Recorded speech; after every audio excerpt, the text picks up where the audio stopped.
আপনারা শুনছেন radio Bikrampur ৯৯.২ FM। প্রাণের কথা মনে সুর, রেডিও বিক্রমপুর 99.2 FM। আপনারা শুনছেন রেডিও বিক্রমপুর ৯৯.২ FM। প্রাণের কথা মনে সুর, রেডিও বিক্রমপুর।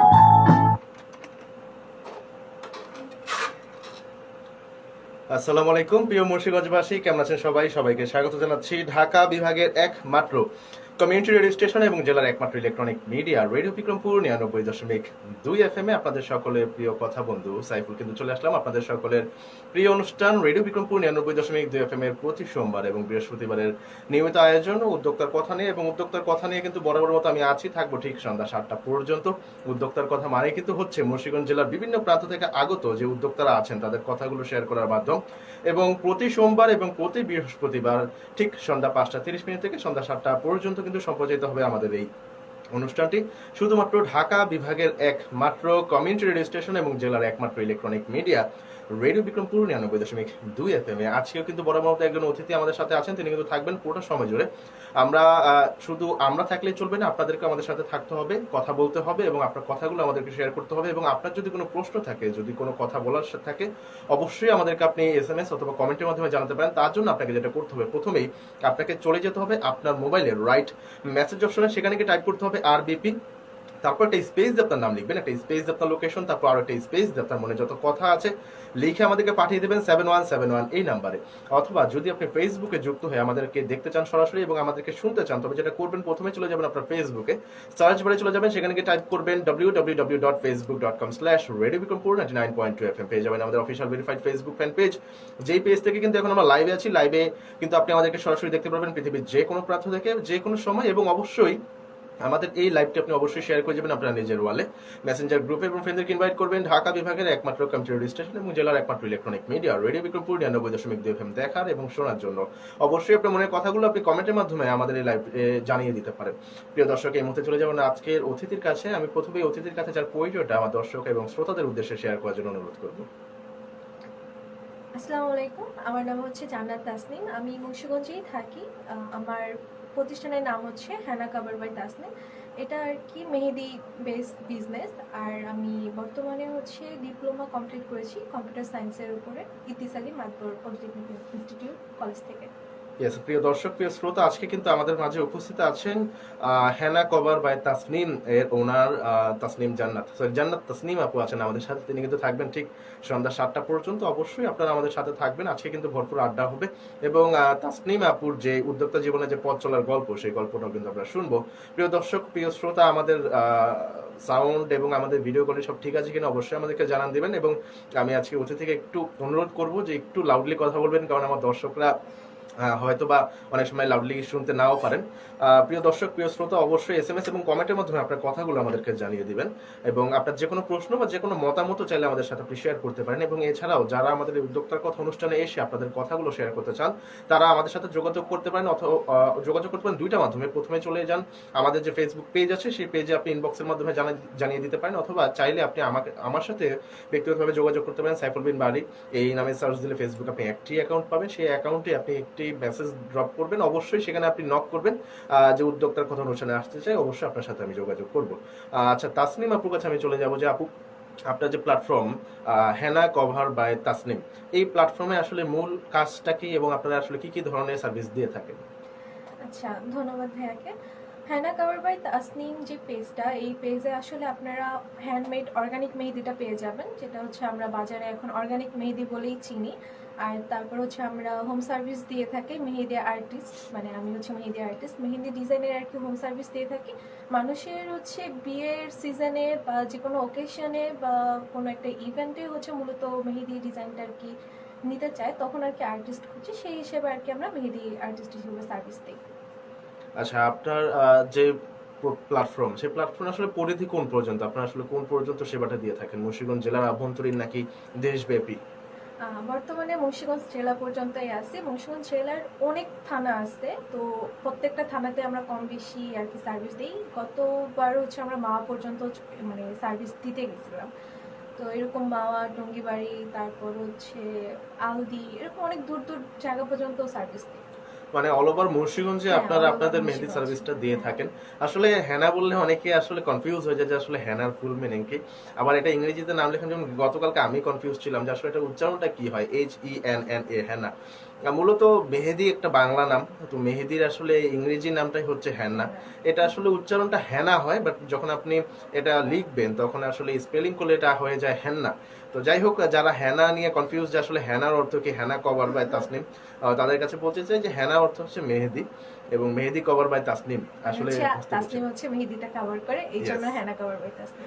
জি, প্রিয় দর্শক, প্রিয় শ্রোতা, অবশ্যই পুরো সমাজের আমাদের সাথে থাকবেন। অনেকে কিন্তু যুক্ত হচ্ছেন, যারা এখনো যুক্ত হননি দ্রুত আমাদের সাথে যুক্ত হয়ে যান। আমাদের কথা ঠিকঠাক মতো যাচ্ছে কিনা আপনার কাছে অবশ্যই আমাদেরকে সেই বিষয়টাও জানাবেন। আচ্ছা, আমরা অতিথির কাছে চলে যাব যে আপু, এই যে আপনি মুন্সিগঞ্জের ভিতরে সেবাটা দিয়ে থাকেন, আপনার আসলে এই প্ল্যাটফর্মের বয়স কতদিন? আলহামদুলিল্লাহ 4 বছর প্লাস হয়ে গেছে। আমি বিজনেসটা শুরু করছিলাম 2020 কি 21-এর মধ্যে এরকম। তো আলহামদুলিল্লাহ হ্যাঁ 4-5 বছরের মতো হয়ে গেছে। আচ্ছা, 2020-21 শুরু করলে অলরেডি প্রায় অলমোস্ট 5 হ্যাঁ। বছর হয়ে গেছে। 5 বছর যাবত 21 একটা, করলে তো 4 বছরে হ্যাঁ, আর আচ্ছা। কি যায়। মানে প্রায় আপনার এই যে 4-5 বছর যাবত হুম, আপনি হুম। একটা কাজ নিয়ে আছেন, অবশ্যই হাতের কাজ ভালো হওয়ার কথা। কারণ আপনি যেহেতু দীর্ঘ সময় একটা বিষয়ের উপরে আপনি যখন কাজ করতে থাকবেন, তখন অবশ্যই আপনার দক্ষতাটা আরো বাড়বে এবং আপনার হাতের কাজটাও ভালো হবে। এবং মেহেদির যে বিষয়টা, সেটা হলো যে আপনার অনেকেই কিন্তু এই কাজটা এখন করে থাকে। তো মানুষ খুঁজে যার কাজটা খুব ইউনিক থাকে, যার ডিজাইনটা খুব ইউনিক থাকে। এবং সবচেয়ে বড় বিষয় যেটা আপনি যেটা প্রথমে বলেছেন যে অর্গানিক মেহেদি, বর্তমান সময়ে অর্গানিক মেহেদিটা কিন্তু খুব ডিমান্ডেবল। আগে কিন্তু ছিল যে আমরা দোকান থেকে যে বিভিন্ন রকম আমরা দেখতাম ছোট বোন বা মায়েরা কিনে আনতো আপনার প্রজাপতি, রাঙাপতি, নানান রকমের কিন্তু, পাবেলিয়াম, হ্যাঁ, মেহেদি মাঝখানে। কিনে নিয়ে আসতো। তো দেখা যেত কি অনেকের এটা আপনার শরীরে শুট করতো না, মানে হাতে দিলে আপনার হাতে একটা ইনফেকশনের মতো হয়ে ওইখানে যেত যে বা একটা জ্বালা কেমিক্যাল পড়তো। অ্যাড করা হুম, হুম। থাকে, অর্গানিক মেহেদিটা হচ্ছে পুরোপুরি কেমিক্যাল ফ্রি। সেখানে আমরা কোনো রকম কেমিক্যাল অ্যাড করি না। নর্মালি হচ্ছে হেনা পাউডার, যেটা মানে মেহেদি পাতা, সেটা থাকে। সেটাও ইম্পোর্টেড থাকে, এটা বাংলাদেশে চাষ করা হয় না। তো ইন্ডিয়া থেকে, রাজস্থান থেকে সেই মেহেদি পাউডারটা নিয়ে আসা হয়। সেই মেহেদি পাউডারের সাথে নর্মালি আমরা এসেনশিয়াল অয়েল ইউজ করি। এসেনশিয়াল অয়েলে স্বাভাবিক কোনো কেমিক্যাল থাকে না।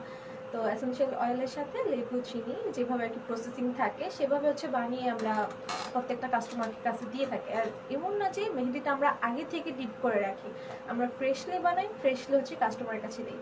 তবে এটার একটু প্রিজারভেটিভটা ভিন্ন। ভিন্ন বলতে হচ্ছে আমরা নর্মাল মেহেদি যে কাজটা করি, নর্মালি বাসের যে কোনো কর্নারে রেখে দিই বা সুকেসে রাখি, মানে এখানে ওখানে রাখি, ওটাতে কোনো প্রবলেম হয় না। বাট অর্গানিক মেহেদি হচ্ছে একটাই প্রিজারভেটিভ আছে, সেটা হচ্ছে ডিপ ফ্রিজে রাখা। কারণ ডিপ ফ্রিজে না রাখলে দেখা যায় কি তখন মেহেদিটা নষ্ট হয়ে যায়, পরে হাতে কালারও আসে না। আচ্ছা, এই যে অর্গানিক মেহেদিগুলো কালেক্ট করছেন, আপনি বলছেন যে রাজস্থান থেকে বা আর অনেক বিভিন্ন দেশ থেকে আসছে, আপনি আসলে সংগ্রহ করছেন কিভাবে বা কোত্থেকে?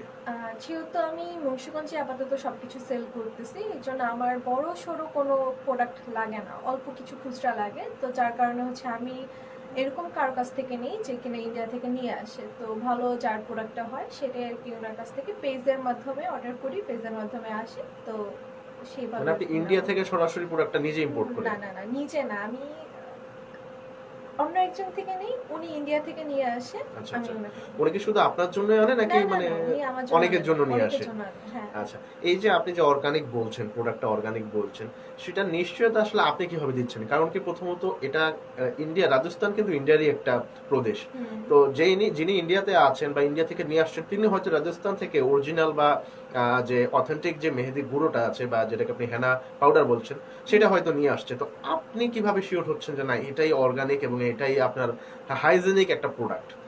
কেননা কাস্টমারকে দেওয়ার আগে আমি নিজে ট্রাই করি। যদি আমার হাতে কালার না আসে, অবশ্যই আমি ভাববো ওইখানে একটা কিছু না কিছু ভেজাল আছে। এরকম আছে, আমার বাসায় অনেক তেলের বোতল পড়ে আছে। আমি কাস্টমারকে ভালো প্রোডাক্টটা দেওয়ার জন্য এক একটা পেজের থেকে হচ্ছে আমি এসেনশিয়াল অয়েল আনি, পাউডার আনি, যার আউটপুট ভালো আসে বা যার আমি রিভিউ ভালো দেখি যে না সে অথেন্টিকটা আনতেছে, অবশ্যই আমি তার কাছ থেকে নিই। তার কাছ থেকে প্রোডাক্ট নিয়ে নিজে মেক করে নিজে আগে টেস্ট করি যে ওটার কালার আসে কি আসে না, তারপর হচ্ছে কাস্টমারকে দিই। আচ্ছা, আপনার কাছে যে প্রশ্নটা রাখতে চাচ্ছি, আপনি কি শুধুমাত্র আপনার মেহেদি আর্টিস্ট হিসেবে কাজ করছেন, নাকি এই যে আপনার হেনা পাউডার এগুলো আসলে সেল করে থাকেন?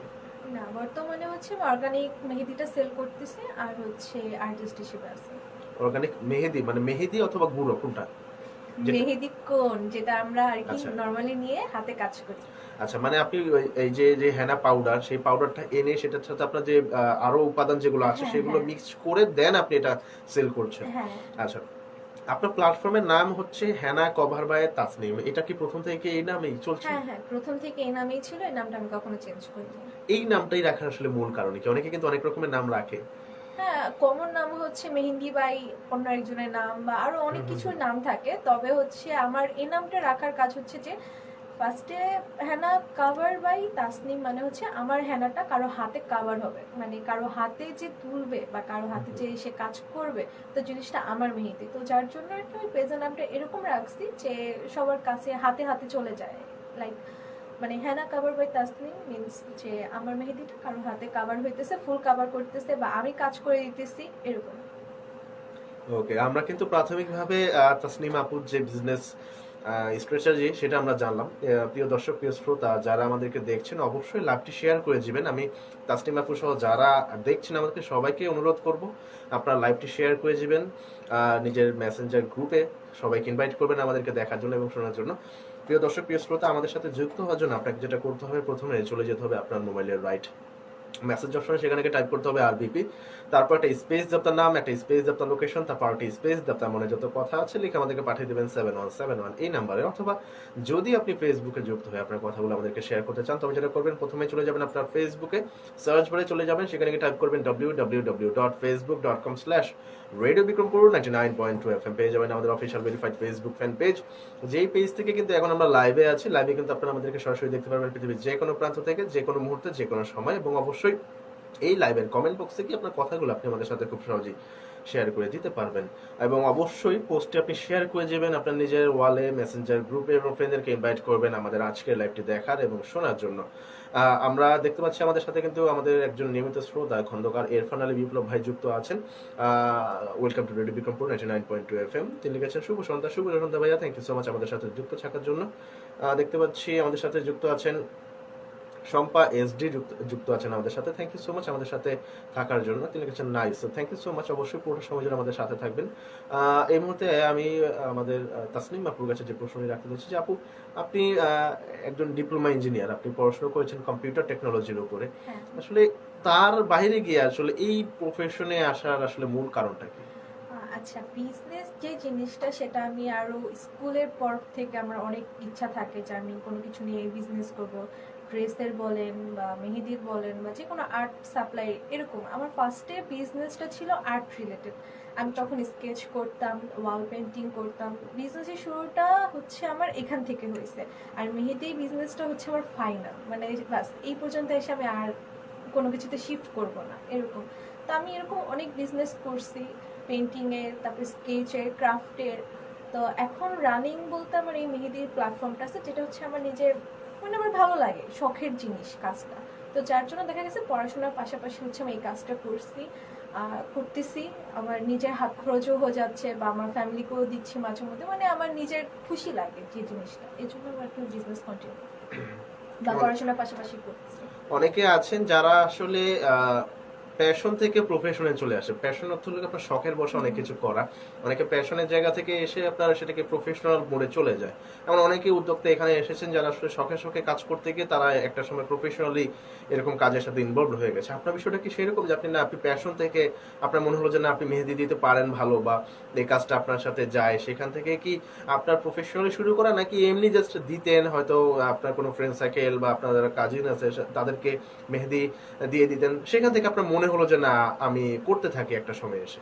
না, বিষয়টা এরকম না। আমি শুধু শুরুতে বলছি যে আমার বিজনেস কিন্তু এখান থেকে শুরু না। আমি এর আগেও অনেক ধরনের বিজনেস করেছি। তো আমি নতুন কিছু খুঁজতাম, যে নতুন কিছু জানার চেষ্টা করতাম যে কোন জিনিসটা আসলে শেখা যায়, বা কোনটা আমার জন্য কমফোর্টেবল, যে আমি সারা জীবন করে যেতে পারবো। কারণ দেখা যায় যে আমি ওয়াল পেন্টিং আমি সারা জীবন করতে পারবো না, বা স্কেচ এটা তো ইসলামের নিষেধ, তো ওইটা তো আমি সারা জীবন করতে পারবো না। বাট মেহেদি মানে একটা সময় যাওয়ার পর, যে করোনার সময়টা যখন আসছিল ভাইয়া, তখন দেখা গেছে সবাই বাসায়, সবাই আর কি কোনো না কোনো কিছু নিয়ে করতেছে। স্বাভাবিক, করোনার সময় আমি ওয়াল পেন্টিং করতে পারবো না, ক্রাফটের জিনিস তেমন একটা করতে পারবো না। তো ওই টাইমে দেখা গেছে যে আমি বাসায় বসে বসে নর্মালি ফেসবুক স্ক্রল করতেছি, ওইখানে আমি ফার্স্ট একটা আপুকে দেখছি অর্গানিক মেহেদি নিয়ে কাজ করতে, বা অ্যাডভাইস আসছে যে এরকম হাতে বাসায় বানান অর্গানিক মেহেদি, বা মার্কেটের মেহেদি বাসায় বানান। তো এরকম জিনিস একটা দেখে আকর্ষণীয় লাগছে যে জিনিসটা আসলে বানানো যায়। দোকানের মেহেদি দেখছি, বাট এটাকে আসলেই বাসায় বানানো যায়। তো তখন দেখা যায় কি আমি ইউটিউবে অনেক ঘাটাঘাটি করি। শুরুতে কিন্তু আমি এত সোর্স পাইনি যে এখান থেকে পাউডার আনো বা এখান থেকে প্রোডাক্ট আনো। আমি শুনে তো অনেক মানে মানে ঠকসি বললে একটা কথা, যে অনেক কি বলবো এটারে, সাফার করছি মেহেদি সেক্টরে এসে, যে আমি এটা ওটা প্রোডাক্ট ভালো পাইতেছি না, বা আমার বিজনেসে খরচ করতেছে বাট লাভ হইতেছে না, এরকম অনেকটা খাটাখাটি মানে কষ্টের জিনিসের পর তারপর হচ্ছে আমি বিজনেসটা ভালো মতো একটা রান করার মতো একটা পর্যায়ে আসছি। তারপরে বিজনেসটা শুরু করছি, যে মেহেদির বিজনেস। ওই রান করাটাই কি আপনার 2020-21 নাকি হ্যাঁ আপনি হ্যাঁ, বেশি মানে করছি। তার আগে থেকে শুরু করেছেন, বাট একদম প্রফেশনালি আপনার একদম সেটআপ করেই আপনি 2020-21 মানে ওই সময়টাতে আপনি নেমেছেন? 20-21 আমি সবকিছু খুঁজছি, 20-21 সবকিছুতে প্র্যাকটিস করছি, তারপরে যখন দেখছি যে পারফেক্ট আমি এখন নামতে পারবো, দেন হচ্ছে আমি নামছি। এই যে আপনার যে ডিজাইন করা মেহেদির যে ডিজাইনটা, এই ডিজাইনটা আসলে কিভাবে আপনি আয়ত্তে নিয়েছেন? নিজে থেকে নাকি কারো থেকে আপনি শিখেছেন? ডিজাইনটা আমি নিজের থেকেই আমি শিখছি বলতে গেলে, কারণ হচ্ছে আমি যেহেতু আর্ট, আমার হাতের কাজ ভালো ছিল, আমি কখনো মানে যেটাই দেখতাম সেটাই আমার ইজিলি হয়ে যেত। তো যার জন্য দেখা যায় কি মেহেদির ডিজাইনটা আমি যখন একটা ডিজাইন শুরু তো আমার হয় না, ওটা অবশ্যই আমার প্র্যাকটিস করা লাগছে। এই কয়েক মাস প্র্যাকটিসের পর দেন আমি ফার্স্টে হচ্ছে অর্গানিক মেহেদি সেল করতাম, যেহেতু ওইটা ইজিলি আয়ত্তে চলে আসছে। তো ফার্স্টে অর্গানিক কোন সেল করার পর 6-7 মাস পর হচ্ছে আমি আর্টিস্ট হিসেবে আর কি নামছি। কারণ তখনও আমার মেহেদি জিনিসটা আর কি হাতে অনেক, কাগজে কলমে আর্ট করা একরকম লাগে, আর হাতে প্র্যাকটিস করা বা হাতে মেহেদি দাও দুইটা আলাদা জিনিস, টোটালি ডিফারেন্ট জিনিস। তো এই জন্য যখন হাতে হাতে আমি টুকটাক মানে আত্মীয় স্বজনকে দিয়ে আর কি শুরু করছি, কারণ শুরুতে তো কেউ আসবে না যে তাও আমাকে মেহেদি দিয়ে দাও। তো আত্মীয় স্বজন থেকে শুরু করেই তারপর হচ্ছে আস্তে আস্তে ক্লায়েন্ট পাওয়া, কাস্টমারদের মানে বাসায় যে মেহেদি দেওয়া, বা কেউ আমার লোকেশনে এসে মেহেদি দিত, এরকম। আচ্ছা, আপনার সাথে অনেকে আসলে এখনই এক্সটেন্ডেড, অনেকে হয়তো বা এখন লাইভটা পুরোটা দেখতে পারবে না। আপনার সাথে আসলে যোগাযোগ করার মাধ্যমটা যদি আপনি আমার দর্শকদের উদ্দেশ্যে আপনি শেয়ার করে দেন। ফেসবুকে সার্চের অপশনে ওইখানে হেনা কভার বাই তাসনিম লিখে সার্চ দিলে ফার্স্টেই আমার পেজটা চলে আসবে, সেখানে আমার লোগোতেই direct Hena cover by Tasnim লেখা আছে। এছাড়া আপনারা আমাকে হোয়াটসঅ্যাপেও নক করতে পারেন, সেটার নাম্বার কি দিব? হ্যাঁ হ্যাঁ, আপনি দিতে পারেন, আপনার সমস্যা না থাকলে। আচ্ছা আচ্ছা, হোয়াটসঅ্যাপের নাম্বারটা হচ্ছে আপনার 01765678509। ভাই ভুলবশত কেউ ফোন দিবেন না, ডাইরেক্ট আগে মেসেজ দিবেন যে মেহেদি রিলেটেড কিছু, তাহলে অবশ্যই আমি রিপ্লাই দিব। সবাইকে সতর্কতামূলক আসলে বার্তা দেওয়া হচ্ছে, কেউই আসলে এখানে আমাদের যারা উদ্যোক্তা আসেন, ম্যাক্সিমাম উদ্যোক্তাই কিন্তু আসলে নারী উদ্যোক্তা। তো অবশ্যই তাদেরকে সম্মান করবেন, তাদের ব্যবসার বিষয়ে যদি আপনার কোনো আলোচনা থাকে অবশ্যই তাদের সাথে আলোচনা করবেন। তারা আপনাকে সম্পূর্ণ বিষয়ে আপনাকে সম্পূর্ণ সাপোর্ট করবে, প্রত্যেকটা বিষয়ে আপনাকে ভেঙে ভেঙে বুঝাবে যে আসলে কোন জায়গাটায় কি এবং কিভাবে কি করতে হবে। তো অবশ্যই সে আপনাকে সময় নিয়ে আপনাকে তার ব্যবসায়িক প্ল্যান বা ব্যবসায়িক যে ধরন সেটা আপনাকে জানাবে, কিন্তু কখনোই কোনো উদ্যোক্তাকে ডিস্টার্ব করবেন না। এরকম অনেক কমপ্লেইন কিন্তু আমাদের কাছে আসে, আমাদের অনেক উদ্যোক্তারাই কিন্তু বলে থাকেন যে বিভিন্ন রকম কমপ্লেইন, শুধুমাত্র ফোন দেওয়া বা ফোন দিয়ে ডিস্টার্ব করা এরকমটাও কিন্তু না, অনেক রকমের ইস্যুই কিন্তু হয়ে থাকে। তো প্লিজ যারা উদ্যোক্তা হিসেবে কাজ করছেন তাদেরকে কখনোই ডিমোটিভেট করবেন না, কখনোই আপনার ব্যবহারের মাধ্যমে অথবা কখনোই আপনার যে কোনো কার্যক্রমের মাধ্যমে। আজকে কিন্তু উদ্যোক্তার কথা চলবে ঠিক সন্ধ্যা 7টা পর্যন্ত।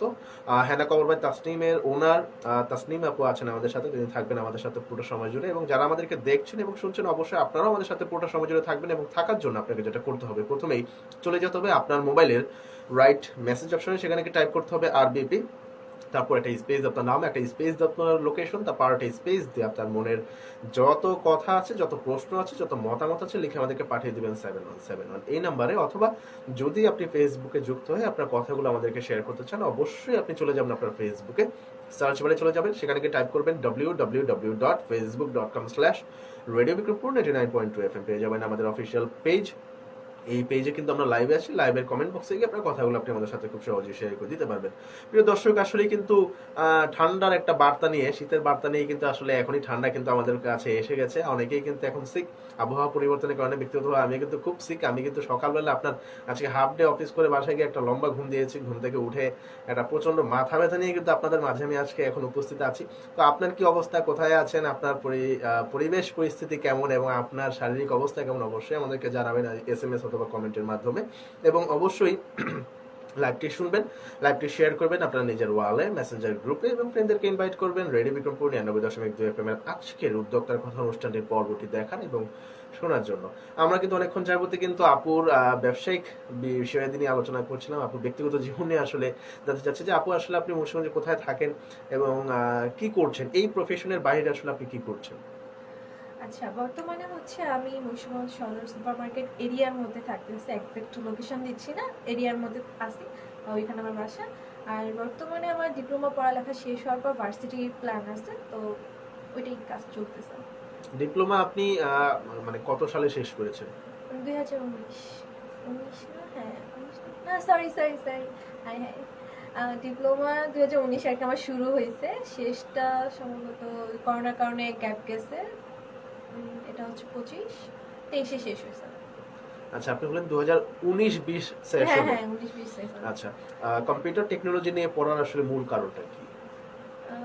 আমার ফার্স্টে ইচ্ছা ছিল সিভিল নিয়ে পড়ার, বাট কম্পিউটার টেকনোলজি নিয়ে পড়ার আব্বুর খুবই ইচ্ছা ছিল যে তার মেয়ে কম্পিউটার সেক্টরে করবে, তো এই জন্য কম্পিউটার সেক্টর। এই যে কম্পিউটারের সেক্টরের উপরে আপনি ডিপ্লোমা কমপ্লিট করেছেন এবং বর্তমানে কিন্তু আপনারা জানেন যে ডিপ্লোমা এবং যারা বিএসসি ইঞ্জিনিয়ার তাদের মধ্যে কিন্তু বিভিন্ন বিষয় নিয়ে মানে রেষারেষি চলছে। তারপরেও কিন্তু যারা ডিপ্লোমা কমপ্লিট করেছেন তাদের কিন্তু ডিপ্লোমা ইঞ্জিনিয়ার হিসেবে আখ্যায়িত করা হয়। তো আপনি একজন ডিপ্লোমা ইঞ্জিনিয়ার হিসেবে আসলে আপনি ফিউচার প্ল্যান কি করছেন এই সেক্টরে? আচ্ছা, আমি প্রথমে বলে রাখি, ডিপ্লোমা ইন ইঞ্জিনিয়ারিং এটা হচ্ছে একটা কলেজ, মানে কলেজের মতো বলা হয় এটা আর কি। বিএসসি হচ্ছে আপনার যারা হচ্ছে যারা ভার্সিটি লেভেলে তাদেরকে বোঝানো, তো এটার মধ্যে একটু পার্থক্য আছে। তো আমার এখন ডিপ্লোমা শেষ হচ্ছে, এখন আমি আবার বিএসসি জন্য আর কি আরো বার সামনে পড়ালেখা করবো, যেটা হচ্ছে ভার্সিটিতে। আর হ্যাঁ, মানে আপনার যে এই সেক্টর, আমার প্রশ্নটা ছিল যে আপনি যে কম্পিউটার নিয়ে পড়াশোনা করেছেন হ্যাঁ, এই সেক্টরে আপনার আসলে ভবিষ্যৎ পরিকল্পনা কি? এই সেক্টরে মানে কম্পিউটার ইঞ্জিনিয়ারিং বা কম্পিউটার টেকনোলজি নিয়ে পড়াশোনা করেছেন। আচ্ছা, এই সেক্টরে কি পড়ালেখা শেষ হোক, তারপর আমি আসলে বলতে পারবো যে ভবিষ্যতে কি হই। এখন আপাতত প্ল্যান আছে যে সফটওয়্যার ইঞ্জিনিয়ার হওয়া বা ওই সেক্টর নিয়ে কাজ করা কোনো অফিসে। মানে আপনার আসলে মোটো এখন আপনি ঠিক করেননি, বাট এখন আপনার হ্যাঁ, আছে যে আপনি বলা যায় পড়াশোনা। না, কারণ আমি ভার্সিটিতে উঠবো, কোন সাবজেক্ট নেই, কোনো ঠিক ঠিকানা নাই, বা ফিউচারের কথা তো আর বলতে পারতেছি না। আপনি ইদ্রিস আলী মাদবর প্রাইভেট পলিটেকনিকে পড়েছেন, মুন্সিগঞ্জের সদরের মধ্যে একমাত্র একটাই। এবং বেশ জনপ্রিয় একটা সরকারি প্রতিষ্ঠান। আরেকটা আছে, কিন্তু ওইটা একটু দূরে, কমলাপুর। ওটা কি শুধুমাত্র দূরত্বের কারণে ওখানে ভর্তি হওয়া হয়নি? হ্যাঁ, আচ্ছা, আপু হয়তো জানেন না যে আমিও নিজেও একজন ডিপ্লোমা ইঞ্জিনিয়ার। আমি 2021 জানি। সালে ডিপ্লোমা ইঞ্জিনিয়ারিং কমপ্লিট করেই বের হয়েছি। আপনার আমি 2017-18 বেচে মুন্সিগঞ্জ সরকারি সরকারি পলিটেকনিক ইনস্টিটিউট থেকে আমি কমলাঘাটে হ্যাঁ, আমি ইলেকট্রিক্যাল sorry। ইঞ্জিনিয়ারিং এ ডিপ্লোমা করেছি, ইলেকট্রিক্যাল টেকনোলজি। আমাদের পরীক্ষাগুলো সব কমলাঘাটেই হইতো, কারণ যেহেতু সরকারি। এটা আসলে নিয়মটাই হচ্ছে এরকম যে বেসরকারি প্রতিষ্ঠানগুলোর পরীক্ষাগুলো সরকারি প্রতিষ্ঠান গিয়ে হয়। এবং আপু যে বিষয়টা বলেছেন যে আসলে ডিপ্লোমা ইঞ্জিনিয়ারিং কোন কলেজ না, ডিপ্লোমা ইঞ্জিনিয়ারিং একটি প্রতিষ্ঠান, ডিপ্লোমা ইন ইঞ্জিনিয়ারিং একটা ইনস্টিটিউট। সেক্টরটাই বলা হয়, কারণ ইন্টারের পরপর হচ্ছে মানুষ ভার্সিটিতে যায়, তো আমরা ডিপ্লোমা শেষ করে ভার্সিটিতে যাচ্ছি, তো হিসাবে কলেজ সেক্টরটাই বুঝানো। আমাদেরটা আসলে কি এই বিষয়ে একটু বলি। বর্তমানে কিন্তু এই বিষয় নিয়ে অনেক রেশারেশি চলছে এবং বর্তমানে না, প্রায় দীর্ঘদিন যাবত এই বিষয়টা নিয়ে রেশারেশি চলছে। বিশেষ করে হচ্ছে এর কোনো ফিউচার আছে কিনা, ফিউচার এবং প্লাস হচ্ছে যে আপনার সমমান নিয়ে। যেমন ইন্টারমিডিয়েট, আমরা এসএসসি পরীক্ষার পরে যারা ডিপ্লোমাতে ভর্তি হয় তারা কিন্তু 4 বছরের ডিপ্লোমা কোর্সটা করি, কিন্তু যারা ইন্টারমিডিয়েট করে তারা কিন্তু 2 বছরের ইন্টারমিডিয়েটটা করে ফেলে। তো দেখা গেল যে যদি আমাদেরকে ইন্টারমিডিয়েটের সমমান দিতে যায় আমাদের 2 বছর লস হয়ে যায়। আবার আমাদেরকে যদি অনার্সের সমমান দেওয়া হয় তাহলে কিন্তু আবার দেখা গেল যারা জেনারেল ইন্টারমিডিয়েটে পড়াশোনা করছেন তাদের আসলে আবার 2 বছরের একটা গ্যাপ তৈরি হয়ে যায়। যেমন তাদের অলমোস্ট ইন্টারমিডিয়েট এবং অনার্স কমপ্লিট করতে কিন্তু প্রায় 6 বছরের মতো সময় লেগে যায়। সেখানে আমার 4 বছরে যদি আমার তাদের সমমান হয়ে যায়, সেই ক্ষেত্রে আসলে তাদের কাছে এই বিষয়টা নিয়ে একটু মানে মনে হয়েছে যে না, একটা বৈষম্যমূলক পরিস্থিতি। কিন্তু বিষয় হলো কি, যে এইটা আসলে কোনো মেজর বিষয় না যে আপনি 6 বছর লাগাচ্ছেন নাকি 5 বছর লাগাচ্ছেন। সবচেয়ে বড় বিষয় হলো আপনার মেধার আসলে পরিধিটা কতটুকু বৃদ্ধি করলো। যারা ডিপ্লোমা ইঞ্জিনিয়ার আছেন, আমি ব্যক্তিগতভাবে আমার মনে আছে আমি টোটাল 57টা সাবজেক্ট পড়ে 2017 থেকে 2021 সাল পর্যন্ত 57টা সাবজেক্ট পড়েই কিন্তু আমি একজন ডিপ্লোমা ইঞ্জিনিয়ারিং কমপ্লিট করেছি। সাবজেক্ট যোগ করে হ্যাঁ, প্রত্যেকটা সেমিস্টারে সাবজেক্ট যোগ করে কিন্তু 57টা মানে সাবজেক্ট আমি পড়েছি।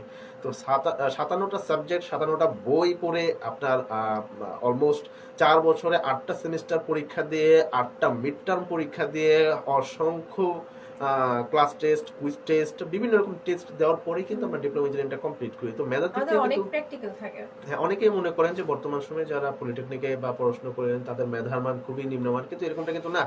আপনার তারা মনে করে যে ফেল করে যে হচ্ছে ডিপ্লোমাতে ভর্তি না, হয়েছে। ওইটা তো এখন অসম্ভব। আমার সময় আমি অনেক শুনছি। হ্যাঁ, অসম্ভবের ব্যাপার। কারণ আমি যখন অ্যাপ্লাই করি 2017 সালে, তখন আমি কিন্তু 3টা ডিপার্টমেন্ট ঘুরে গিয়ে আমি ইলেকট্রিক্যালে আমি পেয়েছি। হ্যাঁ, আমিও কিন্তু যেটা ভোকেশনাল একজন স্টুডেন্ট, আমি টেকনিক্যাল থেকে পড়াশোনা করেছি। তো সেখান থেকে আসলে আমি আমার মনে আছে, মানে গর্ব করেই বলতে পারি, গর্বের বিষয়ে গর্ব করেই বলা উচিত, আমি আমার ডিপার্টমেন্ট থেকে কিন্তু আমি শুধু ডিপার্টমেন্ট না, আমি আমার সময় 2017 সালে কিন্তু আমি পুরো কলেজের মধ্যে সবচেয়ে হাইস্ট রেজাল্ট পেয়ে কিন্তু আমি পাশ করেছি। তারপরও আমার আসলে 3বার অপেক্ষা করা লেগেছে আমার ডিপার্টমেন্ট পাওয়ার জন্য। তো চিন্তা করে দেখেন যে কতটা মানে ডিফিকাল্ট হয়েছিল। আমার বড় ভাই কিন্তু প্রথম পর্যায়ে ডিপ্লোমাতে চান্সই পায়নি, দ্বিতীয় পর্যায়ে গিয়ে সে চান্স পেয়েছে। ঢাকাতে তো এখানে আরো অনেক কম্পিটিশন। বাংলাদেশের মধ্যে সবচেয়ে বড় পলিটেকনিক হচ্ছে 2টা, একটা হচ্ছে ঢাকা পলিটেকনিক এবং আরেকটা হচ্ছে ময়মনসিংহ পলিটেকনিক, যেটা বাংলাদেশের সবচেয়ে বৃহৎ এবং সবচেয়ে প্রবীণ পলিটেকনিক একটা। এবং এই 2টা পলিটেকনিকে চান্স পাওয়াটা আসলে খুবই ডিফিকাল্ট। যাই হোক, আমরা আসলে শিক্ষার বিষয়ে ঢুকে গেছি উদ্যোক্তা জীবন থেকে। আমরা আসলে মানে আমাদের এই আয়োজনটা শুধুমাত্র উদ্যোক্তাদের কথা শেয়ার করার জন্য, উদ্যোক্তাদের আরেকটা বিষয় প্রশিক্ষণ দেওয়া। যে আমাদের এখানে অনেক উদ্যোক্তা এসেছেন, তাসনিম আপু কিন্তু একদম কোনো জড়তা ছাড়াই কিন্তু তার কথাগুলো বলতে পেরেছেন। অনেক উদ্যোক্তায় আসেন যে যাদের সাথে আসলে আমাদের প্রোগ্রাম করা খুব ডিফিকাল্ট হয়ে যায়, তারা আসলে প্রত্যেকটা প্রশ্নের এক কথায় উত্তর দিয়ে থাকে, কারণ তারা কথাটা আসলে বিশ্লেষণ করতে পারে না বা ব্যাখ্যা দিয়ে বলতে পারে না। কিন্তু উদ্যোক্তাদের হওয়া লাগবে আপনার কথায় পটু, এক কথায় বলতে গেলে। কিন্তু আমাদের ডিপ্লোমা সেক্টরে ট্রেনিং দেওয়া হয় হ্যাঁ, একজন ডিপ্লোমা যে ইঞ্জিনিয়ারকে সবার সামনে দাঁড়ায় কথা বলবেন। ডিপ্লোমা সেক্টর বলেন বা উদ্যোক্তা জীবন বলেন, 2টা জায়গাতে আপনি যত বেশি আপনি মানুষকে কনভিন্স করতে পারবেন, যত বেশি তার সাথে আপনি মিশতে পারবেন, যত বেশি তাকে আপনি বোঝাতে পারবেন, ততই আপনার জন্য লাভ। তো অনেকেই আছেন যে যারা এসে আসলে কথা বলতে পারেন না ঠিক মতো মাইক্রোফোনের সামনে অথবা ফেসবুক লাইভে, তাদের এই জড়তাটা কাটানোর জন্যই কিন্তু আমাদের এই রেডিও বিক্রমপুরের আয়োজনটা। তো এই জন্য আমরা আসলে আনুষঙ্গিক অনেক বিষয় কিন্তু আলাপ আলোচনা করে থাকি। যাই হোক, আমরা আসলে ফিরে যাব এখন আপুর কাছে। যে আপু, এই যে আপনি হেনা আর্টিস্ট হিসেবে কাজ করছেন, আমার কাছে আমার খুব আসার আগে রাস্তা দিয়ে যখন আমি আসছিলাম বাসা থেকে, তখন আমার মাথায় একটা প্রশ্ন বারবারই আসছিল, যে প্রশ্নটা আপনাকে আমি করব। আসলে 4 বছর যাবত বা 5 বছর যাবত আপনি কাজ করছেন, আপনি আসলে কি হিসাবে জনপ্রিয়? একজন মেহেদি আর্টিস্ট, হেনা আর্টিস্ট, নাকি ওই যে মানে আমাদের গ্রাম্য বাংলায় বলে মেহেন্দিওয়ালি বেটি, বা যেরকম এরকম টাইপের মুন্সিগঞ্জে বলে, আপনি কোন নামে আসলে বেশি পরিচিত? মানুষ কোন নামে আপনাকে ডাকে? আমাকে আসলে কে কোন নামে ডাকে সেটা তো আমি ঠিক বলতে পারতেছি না, বাট ম্যাক্সিমাম হচ্ছে বাসায় কারো বাসায় বুকিং এ যদি যাই মেহেদি আর্টিস্ট হিসেবে সম্বোধন করে। তারা কখনো মেহেন্দি ওয়ালি সামনাসামনি বলে না, বাট গোপনে কিছু বলে সেটার বিষয়ে আমি বলতে পারতেছি না। আর এমনি জনপ্রিয়তা আমার যদি বলি, অর্গানিক মেহেদি এবং আর্টিস্ট হিসেবে দুইটাই আছে আলহামদুলিল্লাহ। এই যে মুন্সিগঞ্জে, আমি শুধু মুন্সিগঞ্জের প্রেক্ষাপটে কথা বলি, এই যে এই সেক্টরে কাজ করছে এরকম কয়জন আছে আপনার এখানে? মতো? অনেক আছে, অনেক। আমার নিজেরই তো টিম মেম্বার আছে, আমরা একসাথে টিম মেম্বার হিসেবে কাজ করি। আর এছাড়াও যদি, যেহেতু মুন্সিগঞ্জ কিন্তু ছোট্ট একটা জায়গা না, এখানে কিন্তু অনেক থানা আছে, প্রত্যেকটা থানাতে হইলেও কমপক্ষে 5-6 জন করে তো মেহেদি আর্টিস্ট অবশ্যই আছে। আপনাদের কি কোনো মানে কি বলে এটাকে, কমিউনিটি নেই কোনো? না, আছে, অবশ্যই আছে, কেন থাকবো না ভাই। মানে ওই হিসাবে যে মুন্সিগঞ্জে আসলে কতজন, মানে কতজন বলতে কিন্তু সবসময় যেটা বোঝায় তো আমি করতে পারবো না ঠিক কতজন, তবে আমার চেনা জানা কিন্তু অনেক আছে, অনেক। যেমন আমরা কাজ করি হচ্ছে 3 জন আর্টিস্ট আমরা আছি, যারা আমরা হচ্ছে টিম মেম্বার। মূলত কোনো বড় ইভেন্ট হইলে বা কোনো অনেক বড় কোনো বুকিং থাকলো, তখন হচ্ছে আমরা 3 জন একসাথে যাই বা 2 জন যাই। আর এছাড়া হচ্ছে আমরা গত 2 বছর ধরে কিন্তু আমরা মেহেদি ফেস্টও করতেছি। ফার্স্টের লোকেশন ছিল সিক্রেট টেস্টে, আর সেকেন্ডটা ছিল ফ্রেন্ডস কিচেন। তো অনেক মানুষ ছিল, অনেক মানে অনেক। তো তখন আমরা 5 জন আর্টিস্ট নিয়েছিলাম। অনেক আর্টিস্টকেই বলা হয়েছিল, ইনভাইট করা হয়েছিল, বাট যার যার মানে আসতে চায়নি বা তাদের পক্ষে সম্ভব হয়নি, তারা আসেনি। আমরা 5 জন কাজ করছি ওই টাইমে আর কি, টিম মেম্বার হিসেবে। তো অনেক আছে আর্টিস্ট, তো ওইভাবে আমি বলতে পারবো না যে ঠিক কতজন। আচ্ছা, আরেকটা প্রশ্ন যেটা করতে চাচ্ছি যে আপনার আসলে রিটার্ন কাস্টমারের সংখ্যা কত? আলহামদুলিল্লাহ প্রচুর। কারণ দেখা যায় কি, আমার বিজনেসের শুরু থেকে যে কাস্টমার ছিল এখনো সে আমার থেকে মেহেদি নেয়। এমনও দেখা যায় যে আমি তাকে দিতে পারতেছি না। আমি অলওয়েজ মুন্সিগঞ্জে থাকি না, আমার বরিশাল দেশের বাসা। তো সেখানেও আমি অনেক মাস থাকি। তো ওই টাইমে তখন মেহেদি না দিতে পারলে সমস্যা নেই, আমি যখন আসবো মুন্সিগঞ্জে তখনই আমার থেকে তারা নিবে। এরকমই কিছু কথা শুনি। তো তখন মনে হয় যে না, আলহামদুলিল্লাহ আমার প্রচুর কাস্টমার আছে। আমি যদি সংখ্যাও যদি বলি, প্রায় 100-র মতো। এত বেশি তো আর হবে না, কাছাকাছি অনেক রিপিট কাস্টমার। আচ্ছা, এই যে আপনার কাছে এখন আমি দুইটা প্রশ্ন করেছি, একটা হলো যে আপনি সংখ্যা জানেন কিনা যারা এই এই এই সেক্টরে কাজ করছে। আপনি বলছেন হিউজ পার্সন আছে যারা এই সেক্টরে কাজ করছে, এবং আপনার রিটার্ন কাস্টমার কিন্তু অনেক। হ্যাঁ, এই যে আলহামদুলিল্লাহ। এত এত যে মেহেদি আর্টিস্ট আছে, হ্যাঁ। তাদের মধ্য থেকে আপনার কি মনে হয় যে আপনার বিশেষত্বটা কি, যেই কারণে আপনার এত মানুষ আপনাকে ভালোবাসে, এত মানুষ আপনার কাজটাকে পছন্দ করে, যার জন্য আপনি যদি জেলার বাইরে থাকেন, আপনি যেন অপেক্ষা করে যে আপনি জেলায় আসলে আপনার থেকে আসলে তারা মেহেদি দিবে। এই এই যে এটার বিশেষত্বটা আসলে কোন জায়গাতে? এটার বিশেষত্ব যদি আমি বলি, জানি না এটা বিশেষত্ব কিনা, কিন্তু তারা আমার উপরে বিশ্বাস রাখে বা বিশ্বাস করে যে না, তাসনিম আপুর থেকেই নিব আমি। তার জিনিসটা আমার কাছে খুবই ভালো বা খুব কমফোর্টেবল। এরকম এরকম না যে সবসময় ভালো পারে। অর্গানিক মেহেদি কিন্তু হাতে বানানো জিনিস। অনেক সময় দেখা যায় কি আপনার একটু লিকুইডি হয়ে যায় বা অনেক সময় একটু হার্ড হয়ে যায়। তো যারা আমার রিপিট কাস্টমার আছে, কখনো তারা আমাদের এইভাবে কমপ্লেন করে না যে না, কি মেহেদি দিচ্ছেন আপু, এরকম বাজে কেন। তারা কখনোই এটা বলে না। তারা বলেছে আপু আজ এইবারে মেহেদি একটু হার্ড ছিল বা একটু লিকুইড ছিল, নেক্সট টাইম একটু পাতলা করে দিও বা একটু হার্ড করে দিও। তারা এইভাবে হচ্ছে রিভিউগুলো দেয়। তো সেই হিসেবে বলা যায় যে না, ভালোই। আচ্ছা, একটা প্রশ্ন, মানে এটা আমার ব্যক্তিগত জানার জন্য প্রশ্ন, জি। যে আসলে মেহেদি তো সব মেয়েরাই দেয়, ছেলেরা আসলে মেহেদি দেয় না। দিলেও কিছু কিছু ছেলে থাকে যাদের আসলে ছেলেদের মেহেদি দেওয়াই উচিত। হ্যাঁ, যাওয়া উচিত না। এটা আসলে ধর্মীয় ভিত্তিতেও দেওয়া হ্যাঁ, উচিত না, হ্যাঁ। এবং এটা আসলে দৃষ্টিকটু একটা বিষয়। তারপরও আমি অনেককে বিয়ের দেখেছি। সময় এটা আর কি শখে অনেকে দেয়। হ্যাঁ, বিয়ের সময় ম্যাক্সিমাম সময় ছেলেরা দেয়, এবং ঈদের সময়ও দেয়। শুধুমাত্র যে আপনার 10 আঙ্গুলে আর কি, 10 আঙ্গুলে হাতের মাঝখানে একটা চাঁদ দেয় আঁকে আর কি। তো যাই হোক, এই যে মেয়েরা, বিশেষ করে আপুরা যারা আছেন, মেহেদি দেওয়ার ক্ষেত্রে আসলে কোনটাকে প্রাধান্য দেয়, ডিজাইন অর কালার? দুইটাই। কারণ দুইটাকে? আমার যদি ডিজাইন সুন্দর হয়, আমার আর্টিস্ট হিসেবে ক্লায়েন্ট আসবে বেশি। আর আমার যদি কালার ভালো হয়, আমার কাস্টমার আসবে বেশি। এরকম ক্লায়েন্ট আর কাস্টমার আলাদা বলছি কেন, কারণ হচ্ছে যারা ক্লায়েন্ট তারা হচ্ছে আমাদের থেকে সার্ভিসটা নিতেছে, মেহেদি দিয়ে দেওয়ার যে সার্ভিসটা সেটা নিতেছে, যার জন্য আমি এইভাবে দুইভাবে আলাদা করে বলছি। আপনার এই কাস্টমারের সংখ্যা কত? আলহামদুলিল্লাহ অনেক। আমি এখন হিসাব কিভাবে করবো কাস্টমারের সংখ্যা কত। না, একটা ব্যবসায়িক একটা ইয়ে থাকে, আপনি দীর্ঘদিন যাবত ব্যবসা করছেন, হয়তো আপনি আমার থেকে ভালো জানেন। তবে এই প্রশ্নটার সম্মুখীন আপনি কিন্তু আচ্ছা আচ্ছা, আমি পুরো সংখ্যা তো বলতে পারবো না, তবে জি। এইরকম কাস্টমার আছে আলহামদুলিল্লাহ যে আমার মেমো শেষ হয়ে যাওয়ার পর আমার কাগজে নাম লেখা লাগে। আচ্ছা, আপনি মেমো প্রোভাইডও করে থাকেন? হ্যাঁ হ্যাঁ। যে এটা তার মানে বোঝা গেল যে আপনি একদম প্রফেশনালি আপনি কাজটা করছেন, একজন ব্যবসায়িক এখনো পরিকল্পনা তো দিয়ে। ধরতে গেলে আমি অত একটা পারফেক্ট না, কারণ যারা সিনিয়র আর্টিস্ট আছে তাদের ব্যাকগ্রাউন্ড হিসেবে জানতে গেলে তারা 6-7 বছরের আগের থেকে হচ্ছে মেহেদি দেয়, আর তাদের হচ্ছে 10 বছরের অভিজ্ঞতা থাকে। তো হিসেবে এখন আমি কিছু কিছু জিনিস শিখতেছি, কিছু করতেছি, মানে মিডল পর্যায়ে আছি বলা যায়, বাট প্রফেশনাল। আপনার কি কোনো প্রতিষ্ঠান আছে, মানে আপনি কোনো প্রতিষ্ঠান থেকে এটা করে থাকেন নাকি বাসা থেকে? বাসা থেকে। আর যারা মানে হোম সার্ভিস নিতে চায় বা বাসায় গিয়ে দেওয়ার ব্যাপারে আপনাকে ইয়ে করে, সেই ক্ষেত্রে আপনার আসলে ডেলিভারি বা আপনাদের যাতায়াত খরচ সেটা কি ওইটার সাথে অ্যাডজাস্ট হয়? ওইটা হচ্ছে প্যাকেজের ডিজাইন আলাদা থাকে, আর হোম সার্ভিস চার্জ যেটা সেটা আলাদা থাকে। কারণ ওইটা প্যাকেজের সাথে অ্যাড না করলে আসলে আমাদের পোষায় না, লস হয়ে যায়। কারণ আমি এত কষ্ট করে হচ্ছে তাদের বাসায় যাবো, একটা সার্ভিস দিব, সার্ভিসের জন্য যে চার্জটা ওইটা হচ্ছে আলাদা, আর মেহেদি প্যাকেজ বা ডিজাইন ওইটা চার্জ হচ্ছে আলাদা। আচ্ছা, আর আমরা একটু ডেলিভারির যে বিষয়টা সেটা হচ্ছে নর্মালি আমরা পাঠাও বা স্ট্রিট ফাস্টের মাধ্যমে আর কি ডেলিভারি করে থাকি। হাতে 2 থেকে 3 দিনের মতো সময় নিই, যে একটু সময় লাগবে। আর কাছের লোকেশন হলে দেখা যায় কি আমি যেয়ে দিয়ে আসি। আর আমাদের পিক আপ পয়েন্টও আছে, র্যামসা ক্লিনিকের সামনে আসলে ইজিলি যে কেউ মেহেদি দিতে পারবে।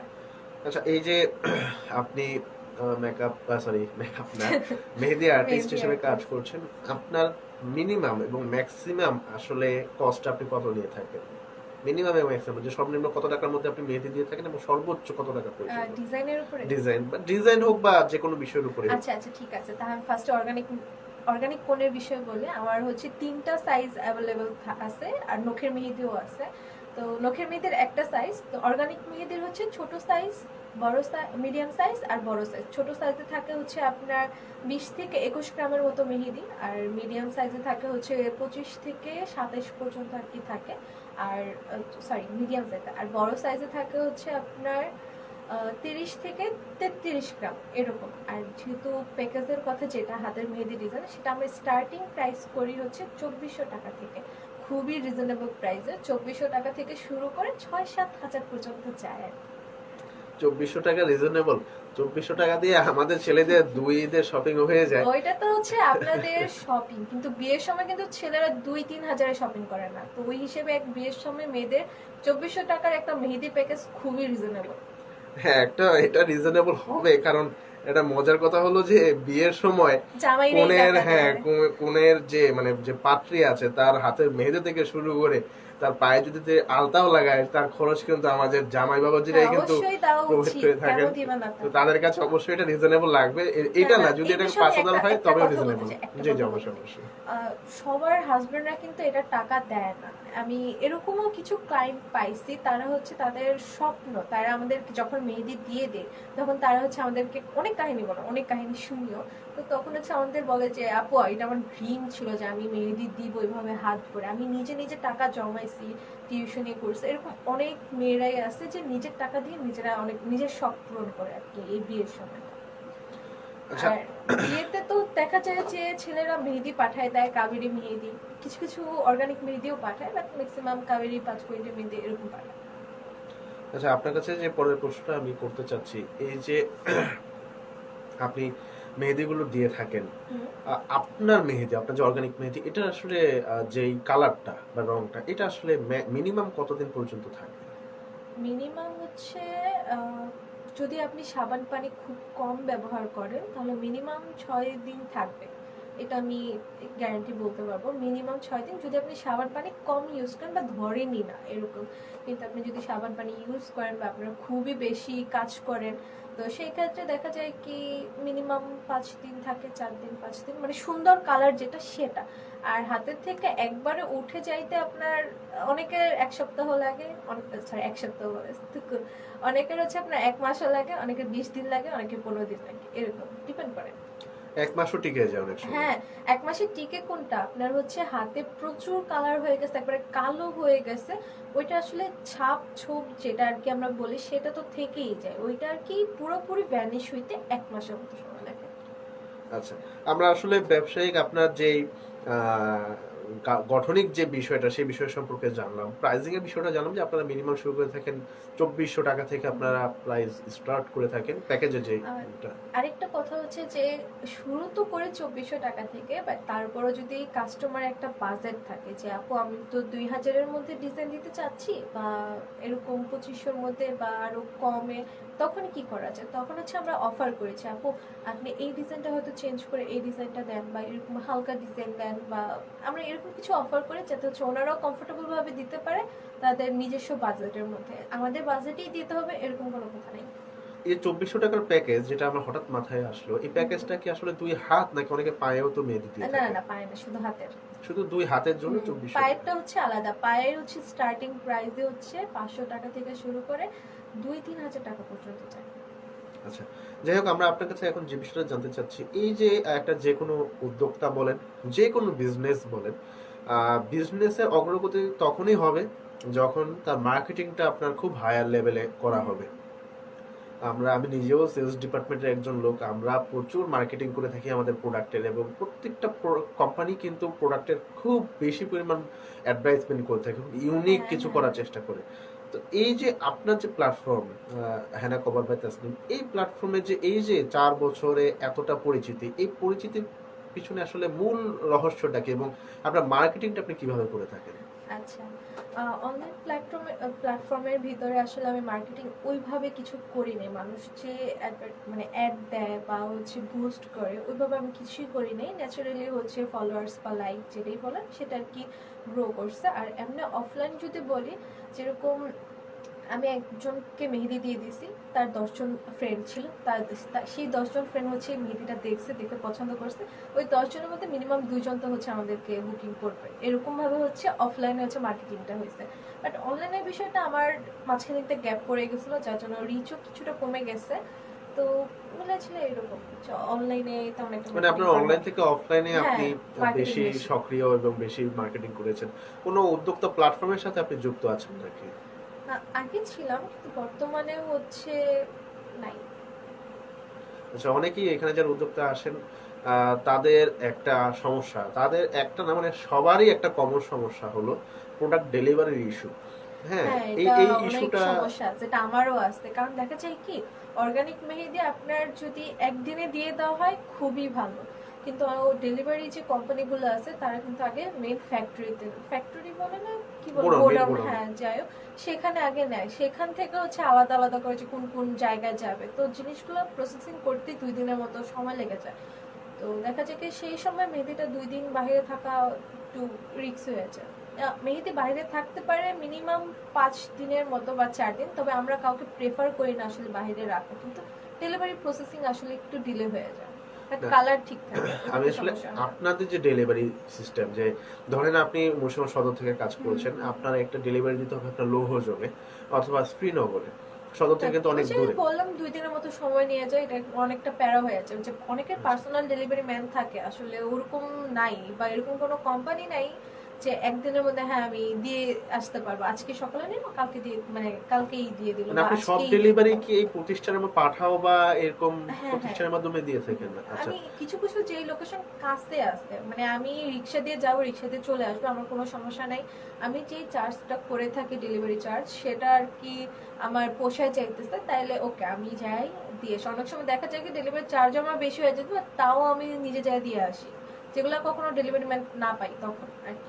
এই যে ডেলিভারি যে সমস্যাটা, যে মুন্সিগঞ্জে মানে আভ্যন্তরীণ কোনো ডেলিভারি ম্যান পাওয়া যাচ্ছে না বা থাকলেও খুব কম, এই ডেলিভারি সমস্যাটার সমাধানে আসলে কি করা উচিত বলে আপনি মনে করেন? সমাধান বলতে এরকম কোন একটা প্রতিষ্ঠান খুলো বা এরকম কেউ উদ্যোগ নাও যে হ্যাঁ আমি আপনাদের পার্সেল একদিনের মধ্যে দিয়ে আসতে পারবো। তো এই ছাড়া আর কোনো সমাধান নাই। উদ্যোক্তাটা আপনিও নিতে পারেন, যেহেতু আপনি আমি মেয়ে মানুষ ভাই, আমি এই গলি ওই গলি কিভাবে আমি পার্সেল দিয়ে আসবো? না না, এটা আমি একটা আমি মাত্র ছেলেরাই উদ্যোগ করবে। নেওয়ার কথা বলেছি, যে উদ্যোগ তো আপনি নিতে পারেন, যেহেতু আপনি একটু আগে বললেন যে আপনাদের একটা কমিউনিটি আছে, তো আপনি কমিউনিটির সবার সাথে এই কমিউনিকেশন করেই কিন্তু আপনি যে একজন পার্সোনাল ডেলিভারি, যারা সে মেহেদি নিয়ে কাজ করবে, বিভিন্ন না, জায়গায় সে আসলে ইয়ে করবে। ডেলিভারি ম্যানটা আসলে ওইভাবে হয় না, এই জিনিসটা তো আমরা কিভাবে আপনি কি মনে করেন না যে না, ডেলিভারি যদি আপনি বেশি পরিমাণ দিয়ে থাকেন বা ডেলিভারি ইস্যুটা যদি আপনার সমস্যার সমাধান হয়ে যায়, আপনি খুব দ্রুততম সময়ের মধ্যে আপনি ডেলিভারি দিচ্ছেন, হ্যাঁ এটা আপনার দিতে ব্যবসায়িকটা পারবো। ব্যবসায়িক পরিধিটা আরেকটু বৃদ্ধি পাবে, আপনার কি মনে হয় না এরকমটা?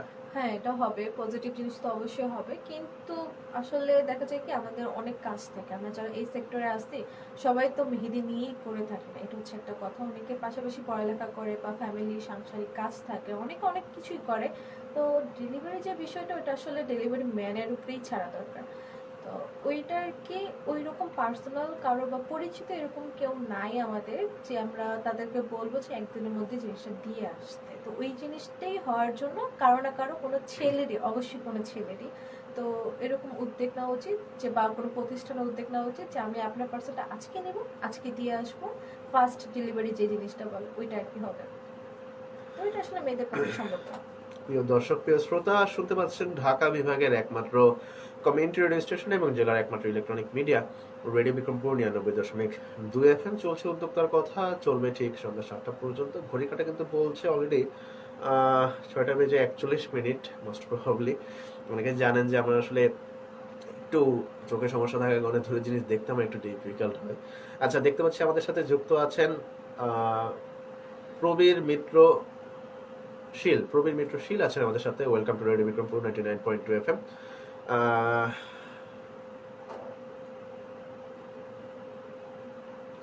আচ্ছা, তার কমেন্ট আমি যতটুকু বুঝতে পারলাম, যিনি চাপাই নবাবগঞ্জ থেকে আমাদের সাথে যুক্ত আছেন। থ্যাংক ইউ সো মাচ ভাই এত দূর থেকে আমাদের সাথে যুক্ত থাকার জন্য।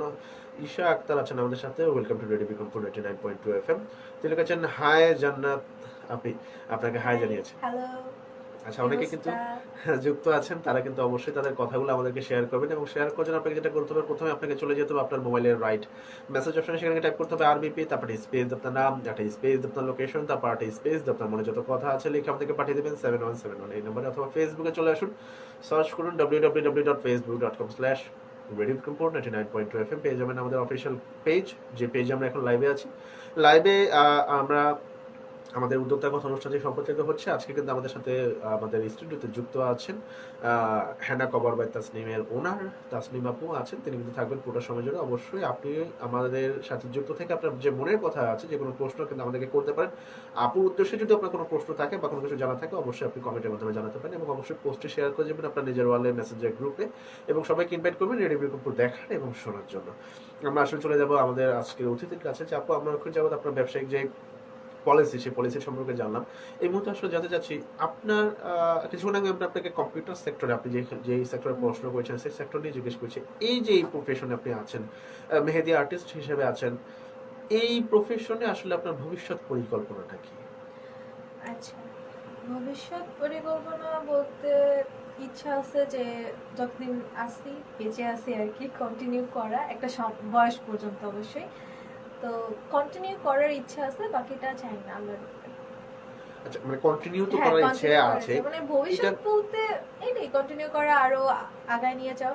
মানে অন্য একটা ইচ্ছা যদি আমি বলি, ইন্টারন্যাশনালি আর কি মেহেদি আর্টিস্ট হওয়া, ওটার জন্য আমার একটু বাইরে যাওয়া লাগবে, তো ওইটার প্রসেসিং এ আছে।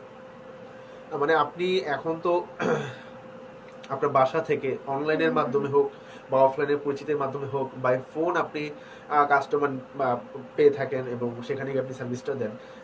আপনি আসলে কি কোনো প্রাতিষ্ঠানিক কোনো একটা প্রতিষ্ঠান বা প্ল্যাটফর্ম করতে চাচ্ছেন কিনা, যে না আপনার সেখানে অনেকে কিন্তু হয় এরকম, আমি এখন দেখেছি মনুষ্যজীবী উদ্যোক্তারা, কেউ ব্যাগ নিয়ে কাজ করছে, তারা আগে অনলাইনে ব্যাগ সেল করতো, তারা এখন এসে আপনার সব ওপেন করেছে, দোকান দিয়েছে। হ্যাঁ, আচ্ছা, না না না, এরকম ইচ্ছা নেই আপাতত। আচ্ছা, ভবিষ্যতে অন্য কি পরিকল্পনা আছে আপনার? প্রত্যেক মাসে ভবিষ্যতে এইম থাকে, যেমন আমার ছোটবেলায় এম ছিল আমি বড় হয়ে ইঞ্জিনিয়ার হবো, যদি ইঞ্জিনিয়ার হয়েছি, কাজ করছি আমার অন্য ডিপার্টমেন্ট, অন্য সেক্টরে। তো তারপর একটা ইচ্ছা থাকে, একটা এইম থাকে, আসলে আপনার ভবিষ্যৎ এইম কি? আমি নিজেও জানি না, ফিক্সড কিছু করি নাই, আল্লাহ যে পথে নিয়ে যাবে আমি সে পথে যাবো, এরকম একটা সিচুয়েশন এখন আমার। আচ্ছা, তার মানে কোনো এইম ইন লাইফ আপনার নেই এখনো, যেরকম পরিস্থিতি আগে আসবে? ছিল, কিন্তু এখন এই মুহূর্তে বা এই সময়ে আমার মনে পড়তেছে না, বা নাই। আচ্ছা, বুঝতে পেরেছি। যে প্রত্যেকটা মানুষের জীবনে আসলে এইম ইন লাইফ থাকা দরকার, থাকে। একটা উদ্দেশ্য, একটা আর লক্ষ্য অবশ্যই থাকা এগুলো দরকার। সিক্রেট রাখবো, কাউকে বলবো না। হ্যাঁ, এটাও একটা বিষয়। তবে লক্ষ্য, আপনি একটা লক্ষ্য স্থির করলে সেই লক্ষ্যটা আপনাকে বলা যায় আমার লক্ষ্য এই পর্যন্ত, কিন্তু যাবেন কিভাবে, সেই লক্ষ্যটা পৌঁছাবেন কিভাবে, সেটা হয়তো আপনি আপনার প্রাইভেটলি নিজে হ্যান্ডেল করবেন বা নিজে এগুলো সবকিছু দেখভাল করবেন। কিন্তু জীবনে অবশ্যই একটা লক্ষ্য থাকা লাগবে, সেই লক্ষ্য থেকেই কিন্তু আপনার হয়তো আপনার আমি অনেকবার এই কথাটা বলেছি, যখন আমি ক্লাস 10-এ পড়ি, নিউ 10, তখন আমার এক ফ্রেন্ডের বড় ভাই, তিনি খুব গুণী মানুষ, তিনি একটা কথা বলেছিলেন যে তোমার যদি লক্ষ্য থাকে এ প্লাস, তুমি এ পাবাই। যদি তোমার লক্ষ্য থাকে এ প্লাস, তুমি এ পাবাই। তো তোমার যদি এ প্লাস পাওয়ার ইচ্ছে থাকে, তোমার গোল্ডেন পাওয়ার আশা বা লক্ষ্য রাখতে হবে, তোমার যে আমি গোল্ডেন পাবো। তো আপনি অবশ্যই যতটুকু চাচ্ছেন তার থেকে দ্বিগুণ পরিমাণ লক্ষ্য স্থির করবেন, তাহলে আপনি না যেতে না, পারবেন। আমার লক্ষ্য আছে, কিন্তু আমি আসলে শেয়ার করতে ওইভাবে পছন্দ করতেছি না আচ্ছা, আচ্ছা। এখন, কারণ আমি যাই শেয়ার করি তার আসলে বিপরীত হয়ে যায়, যার জন্য। আচ্ছা, যাই হোক, আমরা আসলে কোনো বিষয়ে, মিডিয়াতে আসলে কোনো বিষয়ে বাই ফোর্স করা হয় না, যারা হ্যাঁ, করে তারা হ্যাঁ। আসলে মিডিয়ার ব্যক্তিত্বই না, কোনো কিছু বাই ফোর্স করা। যাই হোক, আমরা আসলে আপনার ভবিষ্যৎ পরিকল্পনা নিয়েও জানতে পারলাম। ঘড়ি কাটা কিন্তু বলছে অলরেডি 6:48 হয়ে গেছে, তার মানে কিন্তু হাঁটি হাঁটি পায়ে কিন্তু আমরা একদম শেষের দিকে চলে এসেছি। আপনার কাছে যে পরের বিষয়টা জানতে চাচ্ছি, আপনি একজন উদ্যোক্তা হিসেবে কাজ করছেন, এবং নতুন না, একজন উদীয়মানও না, আপনি একজন সফল উদ্যোক্তা হিসেবে কাজ করছেন, যেহেতু আপনার হিউজ পরিমাণ রিটার্ন কাস্টমার আছে। আপনি একজন সফল উদ্যোক্তা হিসেবে বা প্রতিষ্ঠিত উদ্যোক্তা হিসেবে, যারা নবাগত উদ্যোক্তা আছেন, সেটা আপনার সেক্টরে হোক বা অন্যান্য সেক্টরে হোক, সে সকল উদ্যোক্তাদের উদ্দেশ্যে আপনার ব্যক্তিগত মতামত, ব্যক্তিগত অভিমত আপনি কাইন্ডলি শেয়ার করবেন। আচ্ছা, যে যে সেক্টরে আছে বা থাকতেছে বা পরিকল্পনা আছে, অবশ্যই তার সেক্টর বিষয়ে ভালো জ্ঞান অর্জনটা করা খুবই দরকার। দেখা যায় কি আমি মেহেদি সেক্টর নিয়ে বলতেছি, দেখা যায় হচ্ছে যারা নতুন আর্টিস্ট আছেন তাদের আসলে প্রাইস নিয়ে কোনো মানে নেই, জ্ঞান নেই। তারা যে ডিজাইনটা আমরা ধরেন বা আমরা কেন অন্য সব এলাকা এরিয়াতেও যদি ধরেন 2000 টাকা বলতেছে, নন ব্রাইড ডিজাইন 2000 হবে, সেখানে নতুন যারা আর্টিস্ট আসতেছে তারা ক্লায়েন্ট ধরার জন্য দেখা যায় যে বলে যে আমি 1000 টাকা এটা আপনাকে করে দিতে পারবো। তো মার্কেট প্রাইস যে জিনিসটা ওইটার কোনো আইডিয়া থাকে না তাদের, তো যার জন্য আর কি মার্কেট প্রাইসটা নষ্ট হয়ে যায়। তো এই বিষয়ে বা আপনি কি নিয়ে কাজ করতেছেন তার বিষয় মানে ওই জিনিসটা সাবজেক্টের বিষয়ে আগে থেকে আর কি জ্ঞানটা থাকা দরকার, আর একটু এদিক ওদিক যাচাই বাছাই করা দরকার যে আসলে কোনটা কিরকম কি আসে, বিষয় কত কি রাখা উচিত প্রাইসের যে বিষয়টা ওটা। আর এছাড়া আমি বলবো যারা আর্টিস্ট হিসেবে আছে অবশ্যই তাদের কাজের ফিনিশিংটা খুবই ভালো হওয়া দরকার বা প্র্যাকটিসের উপরে থাকা দরকার। প্র্যাকটিস না থাকলে আসলে হাতের কাজও একটু ড্যাম খেয়ে যায়। আমার নিজেরও মাঝখান দিক দিয়ে আর কি আমি বিরতি নিচ্ছিলাম, যার জন্য আমি মুন্সিগঞ্জে ছিলাম না, দেখে অনেক কাজ আমি করতে পারিনি। তো তখন দেখা যায় হাতের কাজ খুবই স্লো হয়ে গেছিলো। তো প্র্যাকটিসে থাকলে আপনার হাতের কাজও খুব দ্রুত হবে, কাজও খুব সুন্দর হবে। আচ্ছা, আপনার কাছে আজকের এই পর্বের শেষ যে প্রশ্নটা বা যে জানার যে বিষয়টা, এই যে আপনি একজন মেহেদি আর্টিস্ট হিসেবে কাজ করছেন, দীর্ঘ সময় যাবতই কাজ করছেন, 4 বছর বা 5 বছর সময় তো অনেকটা সময়। তো এই যে এতদিন যাবত আপনি কাজ করছেন, কি কি প্রতিবন্ধকতার শিকার আপনি হয়েছেন এবং সেগুলো পাড়ি দিয়ে মানে কিভাবে এই পর্যন্ত আপনি এসেছেন, সেই বিষয়টা আমার দর্শক এবং শ্রোতাদের উদ্দেশ্যে শেয়ার করবেন। অবশ্যই আপনার বক্তব্যটা অনুপ্রেরণামূলক হবে। যারা এই লাইনে কাজ করছেন, এই সেক্টরে কাজ করছেন বা অন্য বিষয় নিয়ে কাজ করছেন, তাদের কাছে আসলে ইন্সপিরেশনের জায়গা হতে পারে আপনার এই পথ চলাটা। আচ্ছা, ইন্সপিরেশনের বিষয় হবে কিনা আমি সেটা শিওর বলতে পারতেছি না, তবে আমার পথ চলার বিষয়ে যদি আমি বলি, আমি হোম সার্ভিস থেকে অনেক কিছু ফেস করছি। যে আমি বাসায় আসার জন্য তখন অনেক সময় দেখা যায় কি অনেকটা রাত্র হয়ে যায় বা অনেকক্ষণ ওয়েট করা লাগে, বা একটা কাজ মেয়েদের কাজ করতে কিন্তু আমাদের মিনিমাম 4 থেকে 5 ঘন্টা সময় লাগে, এরও অনেক বেশি হইতে পারে যদি ক্লায়েন্ট এর মাঝখান দিক দিয়ে ছবি তোলায় ব্যস্ত হয়ে যায় বা মানে গেস্টদের সাথে আনন্দ করতে ব্যস্ত হয়ে যায়। তখন দেখা যায় কি আমাদের কাজটা শেষ করতে 4 থেকে 5 ঘন্টারও বেশি সময় লাগে। তো ওই সময়টা আমাদের রাত্র হয়ে যায়। রাত্র হয়ে যাওয়ার পর হচ্ছে বাসায় আসাটা খুবই প্যারা হয়ে যায়। যাদের কাজিন আছে বা ভাই আছে বা এরকম কোনো বোন আছে যে যাদের সাথে রাত চলাফেরা করা যায়, তো এরকম কারোর সাথে নিয়ে হচ্ছে কাজে যাওয়া উচিত, বা এরকম মানে ব্যাকআপ কোন একজনকে রাখা উচিত যে আমি একটা কাজে গেলাম, আমার কাজে খুব দেরি হয়ে যাইতেছে বা লেট হয়ে যাবে, আমাকে নেওয়ার মতো কেউ একজন থাকবে। বা এরকম বাসায় যাব যেখানে আমাকে আগে থেকে বলে রাখতে হবে যে আমাকে বাসায় যাওয়ার জন্য যে গাড়ি ভাড়া করতে হবে সেটা আপনি ফিক্সড করে রাখবেন। কারণ আপনি পরিচিত কোনো লোকেশনে যান না, আপনি যে এক এক লোকেশনে যে যান, এক এক রাস্তা কিন্তু আপনার মুখস্থ না, ওইখানকার মানুষের সাথে আপনি পরিচিত না। তো যেটা চাই যে তো ওই সময় আসলে মানে নিজের ভিতর অনেক ভয় কাজ করে। আমি নিজেও অনেকবার ভয় পাইছি যে আমি রাতে একা করে যাব, কি হবে না হবে, ভয় অনেক ইভেন্ট করছে। তবে আলহামদুলিল্লাহ সেফলি বাসা পৌঁছাই গেছি।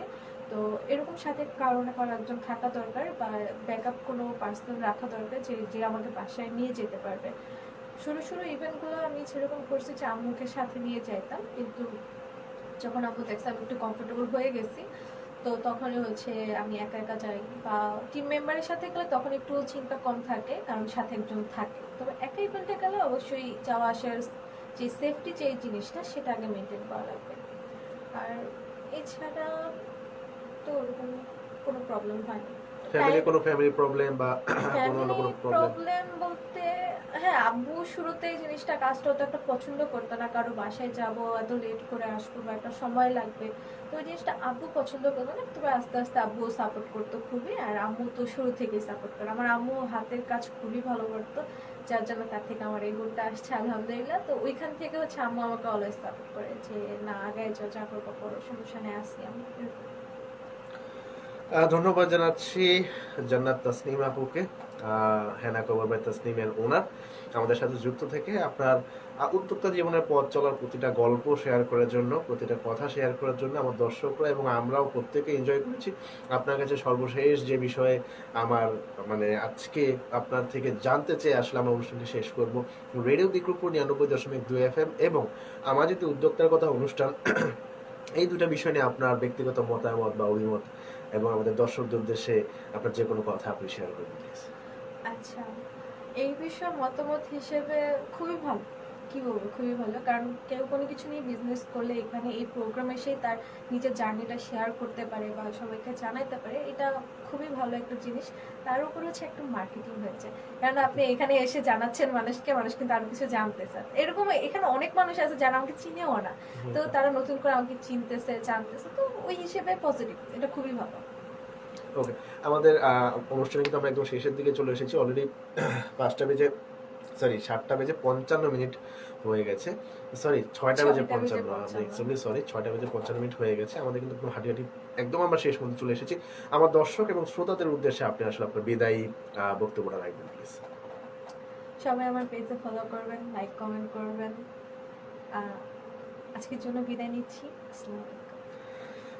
প্রিয় দর্শক, প্রিয় শ্রোতা, সবাইকে ধন্যবাদ জানাচ্ছি একদম শুরু থেকে আমাদের সাথে যুক্ত থাকার জন্য। যারা আমাদেরকে আজকে দেখেছেন, শুনেছেন, সবাইকে অসংখ্য ধন্যবাদ। মনের একদম অন্তঃস্থল থেকে আপনার প্রতি ভালোবাসা। এবং যারা আমাদেরকে নিয়মিত শুনেন, তারা আমাদের আসলে একদম হৃদয়ের গহীনে বাস করেন, সবার প্রতি অসংখ্য ভালোবাসা এবং কৃতজ্ঞতা জ্ঞাপন করে আজকের মতো আমরা এখানে বিদায় নিব। উদ্যোক্তার কথা অনুষ্ঠান প্রতি সোমবার এবং প্রতি বৃহস্পতিবার ঠিক বিকাল 5:30। এখন বিকাল না, যদি এখন 5:30 সন্ধ্যা। গরমের সময় যখন আমাদের অনুষ্ঠানটা 5:30 সম্প্রচার হতো তখন কিন্তু বিকাল থাকতো। এখন যেহেতু সন্ধ্যা, তো সন্ধ্যায় বলতে হয়। সন্ধ্যা 5:30 থেকে 7টা পর্যন্ত কিন্তু আমাদের অনুষ্ঠানটি সম্প্রচারিত হয় ফেসবুক লাইভে এবং আমাদের অন ইয়ারে। আপনারা কিন্তু ফ্রিকোয়েন্সিতেও আমাদেরকে শুনতে পারবেন 99.2 FM এ, এবং রেডিওতে আমরা ফেসবুক পেজের মাধ্যমে কিন্তু লাইভ করে থাকি। তো অবশ্যই আমাদেরকে শুনবেন। আমরা পরবর্তী পর্ব নিয়ে আগামী বৃহস্পতিবার ঠিক সন্ধ্যা 5:30 কিন্তু আপনাদের মাঝে উপস্থিত হব। অবশ্যই কোনো না কোনো অতিথি থাকবেন, তার উদ্যোক্তার কথা, উদ্যোক্তা জীবনের গল্প শেয়ার করার জন্য। তো ততক্ষণ পর্যন্ত ভালো থাকবেন।